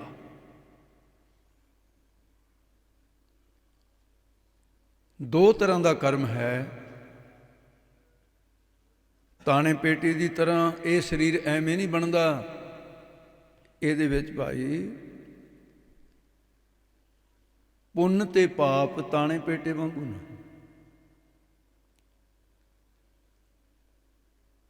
ਜਲਾਹੇ ਨੇ ਸੂਤ ਆਪਣੇ ਘਰ ਤੋਂ ਨਹੀਂ ਦਿੱਤਾ। ਸੂਤ ਤਾਂ ਉਸੇ ਦਾ ਹੀ ਹੈ ਜਿਹੜਾ ਵਸਤਰ ਬਣਾ ਰਿਹਾ ਹੈ, ਉਹਨੇ ਤਾਂ ਬੁਣਤੀ ਕਰਨੀ ਹੈ।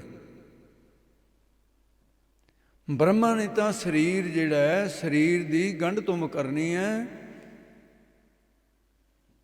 ਤੇ ਭਾਈ ਸੂਤਰ ਤਾਂ ਇਸੇ ਦਾ ਕੱਤਿਆ ਹੋਇਆ ਹੈ। ਕਤਕ ਕਰਮ ਕਮਾਵਣੇ ਦੋਸ ਨਾ ਕਾਹੂੰ ਜੋਗ। ਕਤਕ ਨਾਮ ਕੱਤਣ ਦਾ ਵੀ ਹੁੰਦਾ। ਜੀਵ ਨੇ ਕਰਮਾਂ ਦੀਆਂ ਤੰਦਾਂ ਕੱਢੀਆਂ ਨੇ, ਉਹਦੇ ਅਨੁਸਾਰ ਸਰੀਰ ਬਣਦੇ ਹੈ। ਜਿਹੋ ਜਿਹਾ ਕਰਮ ਪ੍ਰਬਲ ਹੋ ਗਿਆ, ਉਸੇ ਤਰ੍ਹਾਂ ਦੀ ਦੇਹੀ ਪ੍ਰਾਪਤ ਹੁੰਦੀ ਹੈ। ਜਦੋਂ ਇਸ ਦੇ ਕੋਲ ਮਾੜੇ ਕਰਮ ਬਹੁਤੇ ਹੋ ਜਾਣ, ਮੰਦ ਕਰਮ ਪ੍ਰਬਲ ਹੋ ਜਾਣ, ਸ਼ੁਭ ਕਰਮ ਬਹੁਤ ਨਿਊਨ ਹੋ ਜਾਣ, ਉਸ ਵੇਲੇ ਇਸ ਨੂੰ ਤ੍ਰਿਗਤ ਜੂਨਾਂ, ਇਸ ਨੂੰ ਕੁੱਤਿਆਂ ਵੇਲਿਆਂ ਦੀਆਂ ਜੂਨਾਂ, ਇਸ ਨੂੰ ਟੇਢੀਆਂ ਵਿੰਗੀਆਂ ਜੂਨਾਂ 'ਚ ਧੱਕੇ ਖਾਂਦਾ ਫਿਰਦਾ। ਜਿਸ ਵੇਲੇ ਪੁੰਨ ਬਹੁਤੇ ਹੋ ਜਾਣ ਅਤੇ ਪਾਪ ਬਿਲਕੁਲ ਨਾ ਮਾਤਰ ਰਹਿ ਜਾਣ, ਫਿਰ ਇਹਨੂੰ ਦੇਵੀ ਦੇਹੀ ਮਿਲ ਜਾਂਦੀ ਹੈ। ਅਸਹਿਤਾ, ਖਿਆਤਾ, ਖੀਨਤਾ, 3 ਪ੍ਰਕਾਰ ਦੇ ਦੁੱਖ ਉੱਥੇ ਵੀ ਹੈਗੇ, ਪਰ ਸੁੱਖ ਵਾਲੇ ਨੂੰ ਤੇ ਜਦੋਂ ਪੁੰਨ ਖੀਣ ਹੋ ਜਾਂਦੇ ਨੇ, ਮੁੜ ਕੇ ਭਗਾ ਕੇ ਐਂ ਸੱਟਿਆ ਜਾਂਦਾ, ਖੂਹ 'ਚ ਰੋੜ ਸੱਟੀਦਾ, ਮੁੜ ਕੇ ਫੇਰ ਇੱਥੇ ਆ ਜਾਂਦਾ। ਕਦੇ ਦੇਵਤਾ ਬਣ ਗਿਆ, ਕਦੇ ਮੁੜ ਕੇ ਫੇਰ ਉੱਥੇ ਧੱਕੇ ਖਾ ਲਏ। ਇਸੇ ਕਰਕੇ ਕਬੀਰ ਸਾਹਿਬ ਨੇ ਕਿਹਾ, ਕਬੀਰ ਸੁਰਗ ਨਰਕ ਤੇ ਮੈਂ ਰਹਿਓ ਸਤਿਗੁਰ ਕੈ ਪ੍ਰਸਾਦ, ਚਰਨ ਕਮਲ ਕੀ ਮੌਜ ਮੈਂ ਰਹੋ ਅੰਤਰ ਯਾਦ। ਮੈਨੂੰ ਤਾਂ ਲੋੜ ਹੀ ਨਹੀਂ ਕਹਿੰਦੇ ਸਵਰਗ ਜਾਣ ਦੀ। ਅਤੇ ਜਿਸ ਵੇਲੇ ਮੰਦ ਕਰਮ ਜ਼ਿਆਦੇ ਹੋਏ, ਟੇਢੀਆਂ ਵਿੰਗੀਆਂ ਜੂਨਾਂ ਮਿਲ ਗਈਆਂ, ਸ਼ੁਭ ਕਰਮ ਜ਼ਿਆਦੇ ਹੋ ਗਏ, ਪੁੰਨ ਕਰਮ, ਉਦੋਂ ਦੇਵਤਾ ਬਣ ਗਿਆ। ਅਤੇ ਜਦੋਂ ਇਹਦੇ ਖਜ਼ਾਨੇ ਦੇ ਵਿੱਚੋਂ ਸਾਰੇ ਪੁੰਨ ਕਰਮ ਨਸ਼ਟ ਹੋ ਜਾਣ, ਕੇਵਲ ਪਾਪ ਕਰਮ ਹੀ ਬਾਕੀ ਰਹਿ ਜਾਣ, ਫਿਰ 2 ਦੇਹੀਆਂ ਜਿਹੜੀਆਂ ਮਿਲਦੀਆਂ, ਜਾਂ ਤਾਂ ਪੱਥਰ ਦੀ ਜੂਨ ਮਿਲਦੀ ਹੈ ਜਾਂ ਪ੍ਰੇਤ ਦੀ ਜੂਨ ਮਿਲਦੀ ਹੈ। पत्थर की जून प्राप्त होगी, छुटकारा उदों होगा जो महापल होनी है। उत्थे ही प्यार हो जिथे पिया। जिमें गौतम के घर वाली अहल्या सी, वो तो रामचंद्र ने चरण ला के उधार कर ही दिता, तो अपना तो पता नहीं की बनूगा फिर भाई। वो तो उन्ना के पत्थर धरिया रामचंद्र जी चरणों नाल, बाकी दे भी तो भी जीवन जिहड़े पत्थर ने मंद कर्म है पए नूं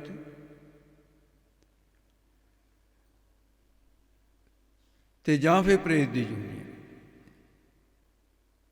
प्रेत जोन के अंदर कोई भी पुण्य कर्म नहीं है, सारे ही पाप कर्म की देह है। वो ये जून है 84 लख जून विच प्रेत एक जून है। तो इस करके जिस वेले जीव दे कोल पुण्य ते पाप दोने जिहड़े ना पलड़ा बराबर हो जाए,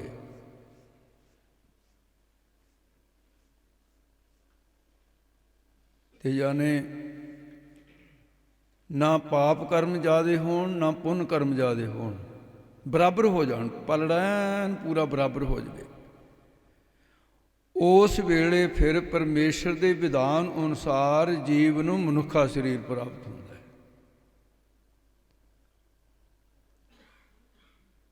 तकड़ी दे दोने पलड़े बराबर हो गए।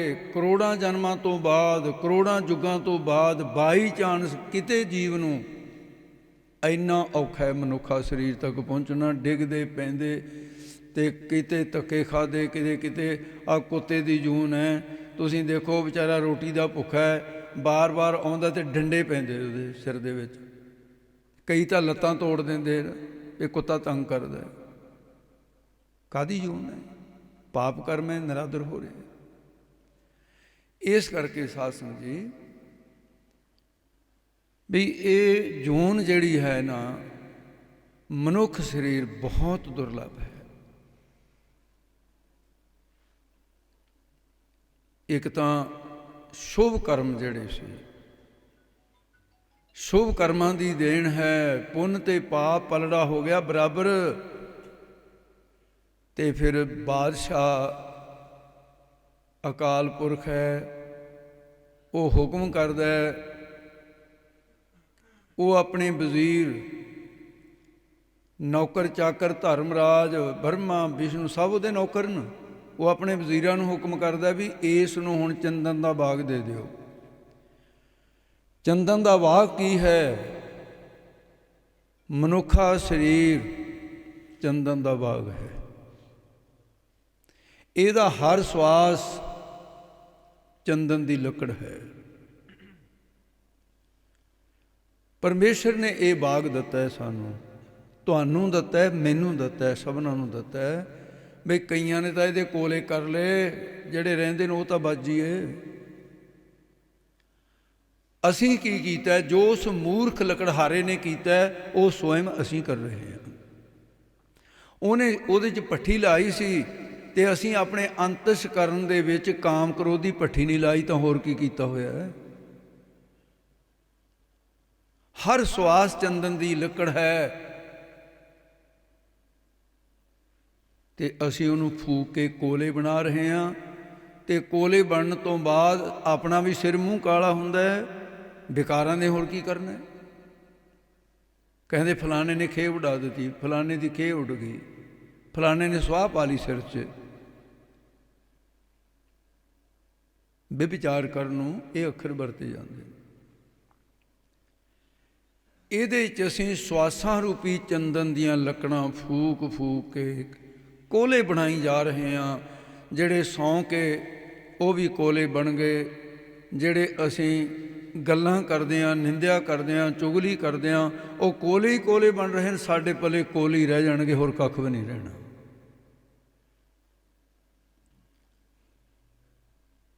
ਤੇ ਜਿਸ ਵੇਲੇ परमात्मा ने साडा हिसाब किताब कीता, सबना का दर लेखा होए, करनी बाझों तरे ना कोए। जदों परमात्मा दे दर उत्थे जाके उत्थे हुक्म हुंदा सिरनीमा करके खड़ होए, उपर नूं नहीं झकना, ऐ करके खड़ना पैंदा। हथ बन्ने हुंदे देख भी नहीं सकदा, कन्नां नाल सुनी चल। ਤੂੰ ਆਹ ਕਰਮ ਕੀਤਾ, ਸਿਰ ਮਾਰਦਾ ਹਾਂ ਜੀ। ਤੂੰ ਆਹ ਕਰਮ ਕੀਤਾ, ਹਾਂ ਜੀ ਕੀਤਾ। ਇਹਨੂੰ ਦੱਸ ਕੇ ਕਹਿੰਦੇ ਹੁਣ ਇਹਦੀ ਸਜ਼ਾ ਆਹ ਨਰਕ, ਇਹਦੀ ਸਜ਼ਾ ਆਹ ਨਰਕ, ਜਾ ਹੁਣ ਤੂੰ ਧੱਕੇ ਖਾ ਉੱਥੇ, ਸਿੱਟੋ ਉਹਨੂੰ ਕੁੰਭੀ ਪਾਕ ਨਰਕ ਦੇ ਵਿੱਚ। ਪਰਮੇਸ਼ਰ ਦਾ ਹੁਕਮ ਹੈ। ਔਰ ਫਿਰ ਨਾਲ ਉਹ ਜੀਵ ਨੂੰ ਇਹ ਜ਼ਰੂਰ ਹੈ, ਉਸ ਲੇਖੇ ਦੇ ਵਿੱਚ ਪਰਮਾਤਮਾ ਨੇ ਇਹ ਵੀ ਚਮਤਕਾਰ ਦਿਖਾਇਆ, ਜਿਵੇਂ ਉਹ ਕੁਹਾੜੇ ਦੇ ਵਿੱਚ ਇੱਕ ਜਿਹੜਾ ਬਾਹਾਂ ਪਾਇਆ ਹੋਇਆ ਸੀ ਚੰਦਨ ਦੀ ਲੱਕੜ ਦਾ, ਜਿਹੜੇ ਕੁਹਾੜੇ ਦੇ ਨਾਲ ਚੰਦਨ ਨੂੰ ਵੱਢਦਾ ਸੀ, ਤੇ ਉਹ ਬਾਹਾਂ ਹੀ ਜਿਹੜਾ ਸੀ ਇੰਨੇ ਮੁੱਲ ਦਾ ਹੋ ਗਿਆ। ਬਸ ਇਸੇ ਤਰ੍ਹਾਂ ਸਾਰਾ ਬਾਗ ਉਜੜ ਗਿਆ ਸੀ ਗਣਕਾ ਦਾ, ਸਾਰੀ ਜ਼ਿੰਦਗੀ ਕੋਲੇ ਬਣਾ ਲਏ ਸੀ ਗਣਕਾ ਨੇ। ਬਸ ਇੱਕ ਕੁਹਾੜੇ ਦੇ ਬਾਂਸ ਜਿਹੜਾ ਬਾਹਾਂ ਪਾਇਆ ਹੋਇਆ ਸੀ ਨਾ, ਉਹਦੀ ਤਰ੍ਹਾਂ ਇੱਕ ਦੋ ਸਵਾਸ ਰਹਿ ਗਏ, ਬਾਕੀ ਲੈ ਉਹਦੇ ਨਾਲ ਹੀ ਗਣਕਾ ਤਰ ਗਈ। ਕਿਉਂਕਿ ਚੰਦਨ ਦਾ ਉਸ ਬਾਗ ਦਾ ਹਿੱਸਾ ਹੈ। ਉਹਨੇ ਆਖਰੀ ਸਵਾਸਾਂ ਤੇ ਪਰਮੇਸ਼ਰ ਦਾ ਚਿੰਤਨ ਕੀਤਾ। ਇਸੇ ਕਰਕੇ ਮਹਾਰਾਜ ਸਾਹਿਬ ਜੀ ਨੇ ਪਾਵਨ ਬਚਨ ਕਹੇ ਨਾ ਕਿ ਅਜਾਮਲ ਉਸ ਨੂੰ ਇੱਕੋ ਹੀ ਲੱਕੜ ਹੱਥ ਵਿੱਚ ਰਹਿ ਗਈ, ਬਾਕੀ ਸਭ ਫੂਕ ਦਿੱਤੀਆਂ। ਅੰਤ ਕਾਲ ਕੋ ਅਜਾਮਲ ਜਿਹੜਾ ਸੀ, ਅਜਾਮਲ ਕੋ ਅੰਤ ਕਾਲ ਮੈਂ ਨਾਰਾਇਣ ਸੁਧ ਆਈ, ਜਾਗਤ ਕੋ ਜੋਗੀ ਸਿਰਬਾਂਸ਼ਤ, ਸੋਗਤ 96 ਪਾਈ 96 ਚ ਪਾ ਲਈ। ਪਰਮੇਸ਼ਰ ਦੇ ਨਾਮ ਦੀਆਂ ਬਰਕਤਾਂ ਦਸੀਆਂ ਨੇ। ਹਰ ਹਰ ਕਰਤ ਪੂਤਨਾ ਤਰੀ, ਕਿੰਨੇ ਕੁ ਚੰਗੇ ਕੰਮ ਸੀ ਪੂਤਨਾ ਦੇ ਵੇ। ਕੰਸ ਦੀ ਭੇਜੀ ਹੋਈ ਗੋਕਲ ਦੇ ਵਿੱਚ ਜਾ ਕੇ ਨਵ ਜੰਮੇ ਬੱਚੇ ਭਗਵਾਨ ਕ੍ਰਿਸ਼ਨ ਦੇ ਹਾਣੀ ਕਹਿੰਦਾ ਬਾਢਾ ਧਰ ਕੇ ਮਾਰ ਦਿਓ, ਉਹਦੇ ਵਿੱਚ ਮੇਰਾ ਦੁਸ਼ਮਣ ਹੈ।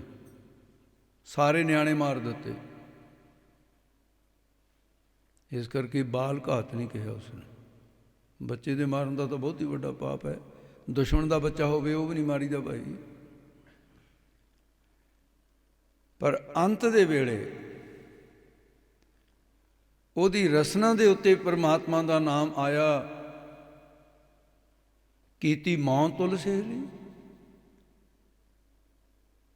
ਭਾਈ ਗੁਰਦਾਸ ਸਾਹਿਬ ਨੇ ਲਿਖਿਆ ਹੈ, ਆਈ ਪਾਪਣ ਪੂਤਨਾ ਦੋਹੀ ਥਣੀ, ਦੋਹੀ ਲਾਈ ਦੁਹੇਲੀ, ਆਏ ਬੈਠੀ ਪਰਿਵਾਰ ਵਿੱਚ ਨਿਹੋ ਨਾਹਿ ਰਵੇਲੀ। ਕੁਛੜ ਲਏ ਗੋਬਿੰਦ ਰਾਏ।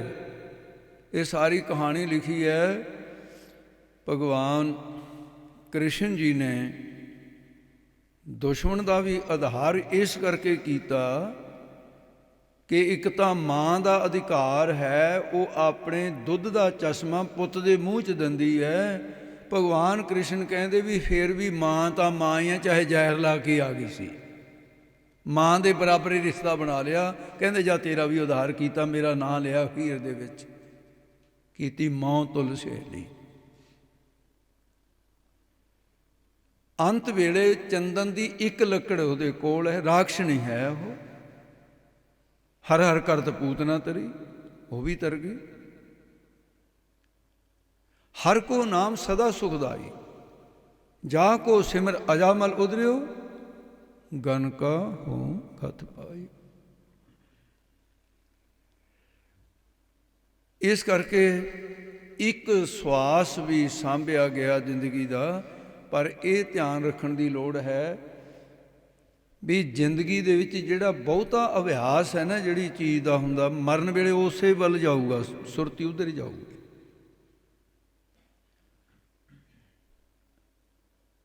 ਬਸ ਇੱਕੋ ਹੀ ਗੱਲ ਧਿਆਨ ਰੱਖਣ ਦੀ ਲੋੜ ਹੈ, ਮੇਰੇ ਵੀ ਤੇ ਤੁਹਾਡੇ ਵੀ ਜਿੰਨੀਆਂ ਕੁ ਲੱਕੜਾਂ ਚੰਦਨ ਦੀਆਂ ਫੂਕ ਲੀਆਂ, ਨੁਕਸਾਨ ਤਾਂ ਇਹਦਾ ਵੀ ਬਹੁਤ ਹੋ ਗਿਆ, ਪਰ ਜਿਹੜੀਆਂ ਰਹਿੰਦੀਆਂ ਨੇ ਇਹ ਸਾਂਭ ਲਈਏ। ਉਜੜ ਜਾਊਗਾ ਬਾਗ ਇਹ ਮਨੁੱਖਾ ਸਰੀਰ, ਕੁਛ ਵੀ ਨਹੀਂ ਰਹੇਗਾ ਪੱਲੇ। ਜਿਹੜੇ ਸਵਾਸਾਂ ਦੇ ਨਾਲ ਵਾਹਿਗੁਰੂ ਦਾ ਸਿਮਰਨ ਕੀਤਾ, ਜਿਹੜੇ ਸਵਾਸ ਇੱਥੇ ਸੰਗਤ ਵਿੱਚ ਬੈਠੇ ਆ ਰਹੇ ਨੇ, ਇਹ ਤੁਹਾਡੇ ਆਪਣੇ ਨੇ, ਇਹ ਤੁਹਾਡੇ ਕੰਮ ਆਉਣੇ ਨੇ।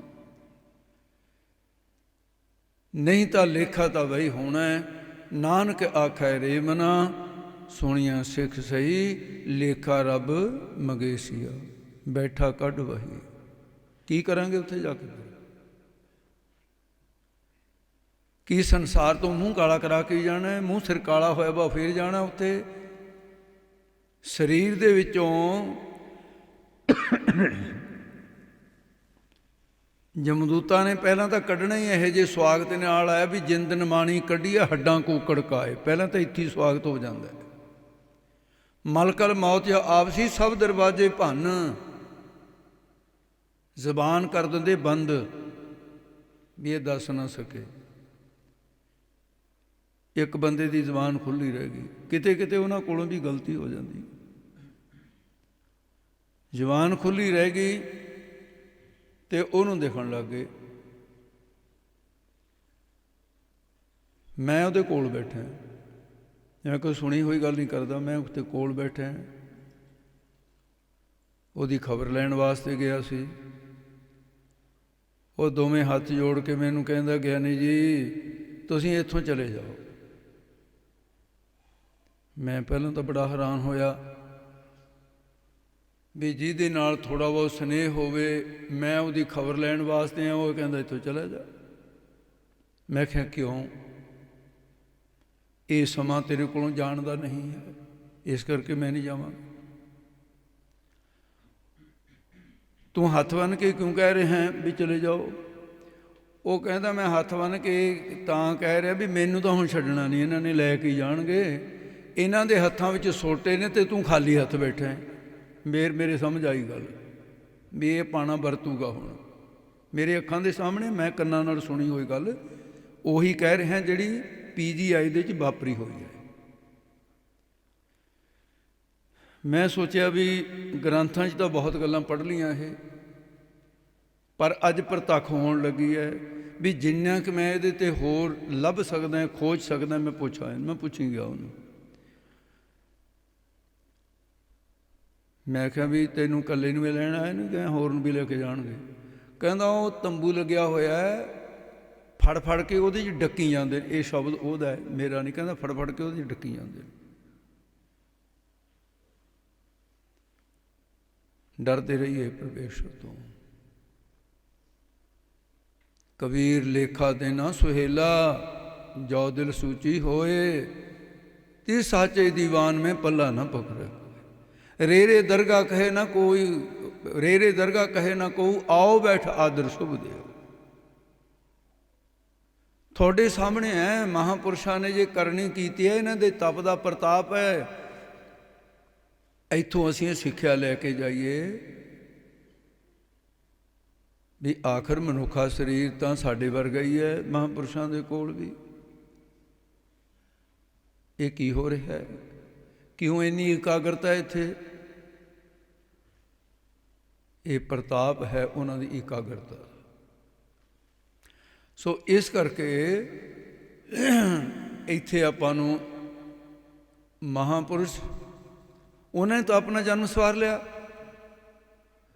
ਉਹਨੇ ਤਾਂ ਬੰਦਗੀ ਕਰਕੇ ਜੋ ਕਰਨਾ ਸੀ ਕਰ ਲਿਆ। ਇਹ ਤਾਂ ਹੁਣ ਤੁਹਾਡੇ ਵਾਸਤੇ ਕਰ ਰਹੇ ਨਾ, ਕਿਉਂਕਿ ਸਤਿਪੁਰਸ਼ ਪਰਉਪਕਾਰੀ ਹੁੰਦੇ ਹੈ। ਪਰਉਪਕਾਰੀ ਗੁਰਹਿ ਪਿਆਰਾ, ਗੁਰੂ ਨੂੰ ਬਹੁਤ ਪਿਆਰਾ ਲੱਗਦਾ ਜਿਹੜਾ ਪਰਉਪਕਾਰ ਕਰਦਾ। ਪਰ ਪਰਾਏ ਦਾ ਉਪਕਾਰ, ਭਲਾ ਕਰਨਾ, ਉਹਨੂੰ ਪਰਉਪਕਾਰ ਕਹਿੰਦੇ। ਮਨੁੱਖਾ ਸਰੀਰ ਬਹੁਤ ਮੁਸ਼ਕਲ ਦੇ ਨਾਲ ਮਿਲਦਾ ਹੈ। ਇਹ ਚੰਦਨ ਦੇ ਬਾਗ ਨੂੰ ਉਜੜਨ ਤੋਂ ਬਚਾ ਲਓ। ਜਿੰਨੀਆਂ ਕਿ ਚੰਦਨ ਦੀਆਂ ਲੱਕੜਾਂ ਫੂਕਣ ਤੋਂ ਰਹਿ ਗਈਆਂ, ਸੰਭਾਲ ਲਓ ਉਹਨਾਂ ਨੂੰ, ਚਿਣ ਚਿਣ ਕੇ ਰੱਖ ਲਓ, ਕੰਮ ਆਉਣਗੀਆਂ। ਇੱਕ ਇੱਕ ਸਵਾਸ ਨਾਲ ਊਠਤ ਬੈਠਤ ਸੋਵਤ ਨਾਮ, ਇਹ ਜੁਗਤੀ ਦੱਸੀ ਬਾਰੇ ਨੇ। ਨਾਮਦੇਵ ਜੀ ਨੇ ਇਹ ਕਿਹਾ, ਹਾਥ ਪਾਉ ਕਰ ਕਾਮ ਸਭ ਚੀਤ ਨਿਰੰਜਨ ਨਾਲ। ਸਿਮਰਨ ਕਰਨ ਵਾਸਤੇ ਇਹ ਵੀ ਇੱਕ ਜੁਗਤ ਹੈ ਸਤਿਪੁਰਸ਼ਾਂ ਨੇ ਮੈਨੂੰ। ਮਿਹਨਤ ਕਰੋ, ਮਿਹਨਤ ਨੂੰ ਰੱਬ ਫਲ ਲਾਏਗਾ। ਜਿਹੜੇ ਗੱਲਾਂ ਕਰਦੇ ਹੋਏ ਵੀ ਨਾਮ ਜਪ ਲੈਂਦੇ ਨੇ, ਸੂਖਮ ਬਿਰਤੀ ਹੋ ਜਾਂਦੀ ਹੈ। ਸੂਖਮ ਆਵਾਜ਼ ਜਿਹੜੀ ਉਹ ਬੰਦ ਨਹੀਂ ਹੁੰਦੀ। ਗੱਲਾਂ ਕਰਦੇ, ਗੱਲਾਂ ਤਾਂ ਅਸਤੂਲ ਨੇ। ਲੋਕਾਂ ਨਾਲ ਗੱਲਾਂ ਕਰ ਰਿਹਾ ਹੈ, ਉਹ ਤਾਂ ਇਉਂ ਹੈ ਲੋਗਨ ਸੀ ਮੇਰਾ ਠਾਠਾ ਬਾਗਾ, ਉਹ ਤਾਂ ਐਵੇਂ ਹੀ ਹੈ ਠਾਠਾ ਬਾਗਾ। ਅੰਦਰ ਤੋਂ ਉਹਨਾਂ ਦੀ ਤਾਂ ਧੁਨ 'ਚ ਚੱਲ ਰਹੀ ਹੈ। ਜੇ ਮਹਾਂਪੁਰਸ਼ ਦੀ ਰੀਸ ਕਰਕੇ ਵੀ ਅਖੇ ਜੀ ਉਹ ਵੀ ਸੰਤ ਵੀ ਤਾਂ ਗੱਲਾਂ ਕਰੀ ਜਾਂਦੇ ਨੇ, ਉਹ ਤਾਂ ਗੱਲਾਂ ਕਰਦੇ ਵੀ ਨਾਮ ਜਪਦੇ ਨੇ। ਤੂੰ ਰੀਸ ਕਰੇਗਾ? ਇਹ ਰੀਸਾਂ ਕਰੇ ਤਨਾੜੀਆਂ ਜੋ ਸੇਵੇਦਾਰ ਖੜੀਆਂ। ਤੂੰ ਆਪਣੀ ਅਵਸਥਾ ਦੇਖ ਤੇਰੀ ਕਿੱਥੇ ਹੈ। ਇਸ ਕਰਕੇ ਜਿੰਨੀ ਦੇਰ ਤੱਕ ਇਹ ਅਵਸਥਾ ਨਹੀਂ ਬਣੀ ਕਿ ਸੁੱਤਿਆਂ ਨਾਮ ਨਹੀਂ ਚੱਲ ਰਿਹਾ, ਗੱਲਾਂ ਕਰਦਿਆਂ ਨਾਮ ਨਹੀਂ ਚੱਲ ਰਿਹਾ, ਉਨੀ ਦੇਰ ਤੱਕ ਜ਼ੁਬਾਨ ਨੂੰ ਬੰਦ ਕਰਕੇ ਜਿਹੜੇ ਤਰੀਕੇ ਦੇ ਨਾਲ ਨਾਮ ਜਪਿਆ ਜਾ ਸਕਦਾ ਹੈ ਉਹ ਉਖਣ ਜਪ ਲਓ। ਇਹ ਚੀਜ਼ ਘੱਟ ਕੀਤੀ ਜਾ ਸਕਦੀ ਹੈ। ਗੱਲਾਂ ਸੰਸਾਰ ਦੇ ਨਾਲ ਉਨੀਆਂ ਕੁ ਕਰੋ ਜਿਹਦੇ ਨਾਲ ਸੰਸਾਰ ਵੀ ਚੱਲਦਾ ਰਹੇ। ਤੁਹਾਡਾ ਸਰੀਰ ਹੈ ਸੰਸਾਰ ਦੇ ਵਿੱਚ, ਵਰਤੇ ਰਹੋ, ਪਰ ਇੰਨੀਆਂ ਗੱਲਾਂ ਨਾ ਕਰੋ ਕਿ ਜਿਹੜੀਆਂ ਗੱਲਾਂ ਕਰਨ ਦੇ ਨਾਲ ਪਾਗਲ ਤੇ ਸਾਡਾ ਫਰਕ ਹੀ ਕੋਈ ਨਾ ਰਹੇ। ਜਿਵੇਂ ਪਾਗਲ ਬੋਲੀ ਜਾਂਦਾ ਉਵੇਂ ਅਸੀਂ ਬੋਲੀ ਜਾਈਏ ਭੈੜ ਭੈੜ। ਬਹੁਤਾ ਬੋਲਣ ਚੱਖਣ ਹੋਏ, ਝੱਖਾਂ ਮਾਰਨ ਰੋਕਿਆ ਮਹਾਰਾਜ ਨੇ। ਬਹੁਤ ਨਾ ਹੀ ਬੋਲਣਾ, ਬਹੁਤਾ ਨਹੀਂ ਬੋਲਣਾ, ਪਰ ਇਹ ਵੀ ਨਹੀਂ ਕਿਹਾ ਵੀ ਤੁਸੀਂ ਪਸ਼ੂਆਂ ਵਾਂਗੂ ਗੂੰਗੇ ਹੋ ਕੇ ਬਹਿ ਜਾਓ।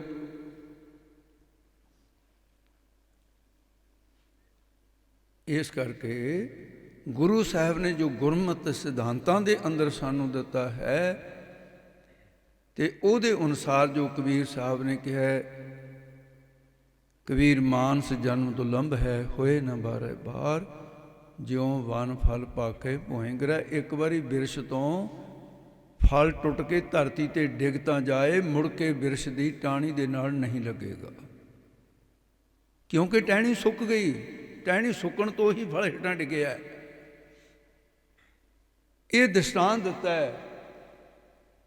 ਸੰਸਾਰ ਰੂਪੀ ਵਿਰਸ਼ ਹੈ ਤੇ ਸਾਡੀ ਉਮਰ ਰੂਪੀ ਟਹਿਣੀ ਦੇ ਨਾਲ ਮਨੁੱਖਾ ਸਰੀਰ ਰੂਪੀ ਫਲ ਲਟਕ ਰਿਹਾ ਹੈ। ਜਦੋਂ ਪਰਾਲਬਧ ਰੂਪੀ ਟਾਹਣ ਸੁੱਕ ਗਈ, ਪਰਾਲਬਧ ਮੁੱਕ ਗਈ, ਤੇ ਖੜਾ ਖੜਾ ਹੀ ਧੜਮ ਦੇ ਕੇ ਧਰਤੀ ਤੇ ਡਿੱਗ ਜਾਂਦਾ। ਕਹਿੰਦੇ ਕੀ ਹੋਇਆ? ਕਹਿੰਦੇ ਜੀ ਪਤਾ ਹੀ ਨਹੀਂ, ਖੜਾ ਖੜਾ ਹੀ ਪ੍ਰਾਣ ਤਿਆਗ ਗਿਆ। ਪਰਾਲਬਧ ਮੁੱਕ ਗਈ, ਹੋਰ ਕੀ ਹੋਇਆ?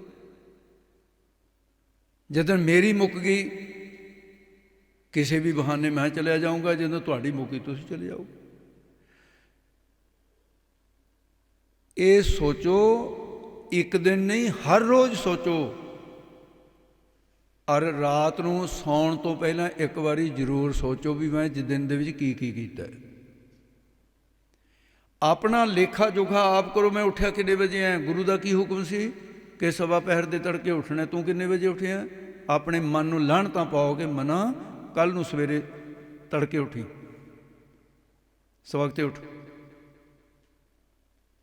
ਉਸ ਤੋਂ ਬਾਅਦ ਫਿਰ ਸ਼ੁਰੂ ਹੋ ਜਾਓ ਵੀ ਤੂੰ ਚਲੋ ਜਿੰਨੇ ਵਜੇ ਉੱਠਿਆ ਸੀ ਫਿਰ ਕੀ ਕੀਤਾ ਸੀ,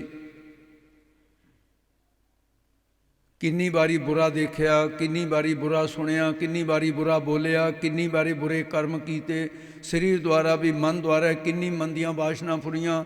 ਇਹ ਲੇਖਾ ਕੌਣ ਕਰੂਗਾ ਭਾਈ? ਜੇ ਤੁਸੀਂ ਨਹੀਂ ਕਰਨਾ, ਗਾਹਾਂ ਤਾਂ ਮਨੀਮ ਬੈਠੇ ਨੇ। ਫਿਰ ਚਿੱਤਰਗੁਪਤ ਜਿਹਾ ਲੇਖਾ ਮੰਗਾ ਤਾਂ ਕੌਣ ਪੜਦਾ ਤੇਰਾ ਟੱਕ ਹੈ? ਹੁਣ ਤੁਸੀਂ ਆਪ ਨਹੀਂ ਲੇਖਾ ਜੋਖਾ ਕਰਨਾ ਤੇ ਵੀ ਗਾਹਾਂ ਤਾਂ ਹੋ ਜਾਊਗਾ। ਲੇਖਾ ਰੱਬ ਮਗੇਸੀਆ ਬੈਠਾ ਕੱਢ ਬਹੀ। ਇਸ ਕਰਕੇ ਗੁਰੂ ਨਾਨਕ ਦੇ ਦਰ ਤੇ ਆਉਣ ਦਾ ਆਪਣਾ ਇਹੀ ਲਾਭ ਹੈ ਗੁਰੂ ਪਿਆਰਿਓ, ਵੀ ਅਸੀਂ ਆਪ ਨੜੇ ਗਰੀਬਾਨ ਮੈਂ ਸਿਰ ਨੀਵਾਂ ਕਰ ਦੇਖ। ਅਸੀਂ ਆਪਣੀ ਗਰੀ ਨਿਭਾਉਣ ਦੇ ਵਿੱਚ ਸਿਰ ਨੀਵਾਂ ਕਰਕੇ ਨਿਮਰਤਾ ਦੇ ਨਾਲ ਆਪਣੇ ਔਗਣਾਂ ਨੂੰ ਆਪਣੇ ਅੰਦਰ ਦੇ ਨੇਤਰਾਂ ਨਾਲ ਵੇਖਣਾ ਵੀ ਹੁਣ ਤੱਕ ਜਿਹੜਾ ਕੁਝ ਹੋ ਗਿਆ ਉਹ ਤਾਂ ਹੋ ਗਿਆ ਤੇ ਅੱਗੇ ਵਾਸਤੇ ਸਮਝੋ। ਕਾਲੀਦਾਸ ਉੱਘਾ ਕਵੀ ਹੋਇਆ ਆਪਣੇ ਦੇਸ਼ ਦਾ। ਉਹ ਕਹਿੰਦਾ ਕਾਲੀਦਾਸ ਦੇ ਵਿਗੜ ਗਈ ਕਾਲਿਆਂ ਤੋਂ ਤਾਂ ਧੌਲਿਆਂ ਨਾਲ ਸਵਾਰ ਭਾਈ। ਜੇ ਕਾਲਿਆਂ ਬਾਲਾਂ ਦੇ ਹੁੰਦਿਆਂ ਕਾਲੀਆਂ ਕਰਤੂਤਾਂ ਹੋ ਗਈਆਂ ਤਾਂ ਚਿੱਟੇ ਆਉਣ ਦੇ ਨਾਲ ਤਾਂ ਚਿੱਟੀਆਂ ਕਰ ਲੈ, ਫਿਰ ਵੀ ਤੇਰੀ ਬਹਾਦਰੀ ਹੈ। ਤੂੰ ਤਾਂ ਚਿੱਟਿਆਂ ਵਾਲਾਂ ਦੇ ਨਾਲ ਵੀ ਕਾਲੀਆਂ ਕਰਤੂਤਾਂ ਕਰੀ ਜਾਂਦਾ।